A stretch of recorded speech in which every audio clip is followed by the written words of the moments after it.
Hello everybody and welcome back to the channel. Today we're going to be looking at if the U.S. territories of American Samoa, Guam, the Northern Mariana Islands, Puerto Rico, and the Virgin Islands were able to vote in the 2020 general election for president between Joe Biden and Donald Trump. Now, looking at the territories, I had to give all of them at least 3 electoral votes, just like any other state or district, such as the District of Columbia. However, Puerto Rico would have 7 electoral votes, as their popular vote is around in line with the states of Oregon and Connecticut. So they hold 7 electoral votes. And now, immediately we can assume that all 5 of these territories will vote for Joe Biden or any Democratic candidate for that matter. That is a pretty safe assumption, given that they are far more likely to vote for a Democratic candidate than a Republican candidate. Now let's see how that would affect the 2020 electoral map.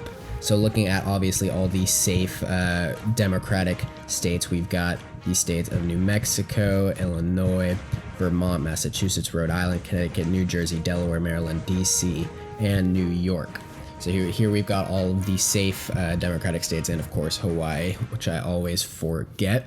As for the Republican safe states, we've got Indiana, Montana, Wyoming, North Dakota, South Dakota, Nebraska, Kansas, Oklahoma, Arkansas, Louisiana, Mississippi, Alabama, Georgia, South Carolina, I'll label as safe for the sake of this video, Tennessee, Kentucky, and West Virginia, as well as Missouri. And Alaska. So these are all the safe states. So as things stand right now, Joe Biden has a convincing 206 to 131 vote lead, given that he had a 19 vote advantage just based off of the territories. Now, as for how these states at this point in time, I believe will go to either party. I do believe that Nevada, Arizona, and Colorado will all go to the Democrats at this point in time. However, I think Texas, Florida, and North Carolina will go to Donald Trump, as will Ohio and Iowa and the state of Indiana. As for in the state of Virginia and Michigan and Pennsylvania, I believe all 3 of those states will go to Joe Biden, as well as Minnesota and in Maine and New Hampshire, whereas Wisconsin will go to Donald Trump.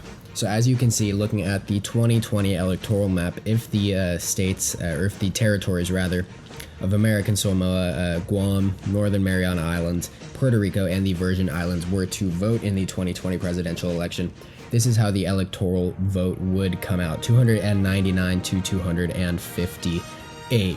So obviously in the normal election, it is saying that territories would not be able to vote.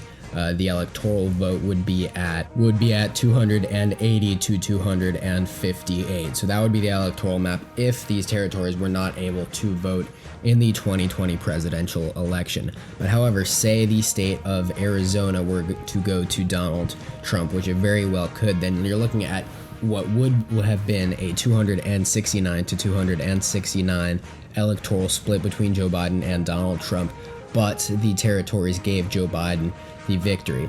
Now, saying that, looking at the 2016 presidential election between Hillary Clinton and Donald Trump, obviously the states of Michigan, Pennsylvania, yes, so that is it. The states of Michigan and Pennsylvania both went to Donald Trump, along with the state of Arizona, and thus Donald Trump would win with 305 electoral votes to 252 for Hillary Clinton. The territories would not have won the election for Hillary Clinton, not even close actually. She still would have lost by over 50 electoral votes. So that is all for today's short little video. I hope you all enjoyed it a lot. More content is to come, and thank you so much for watching, and I'll see you next time.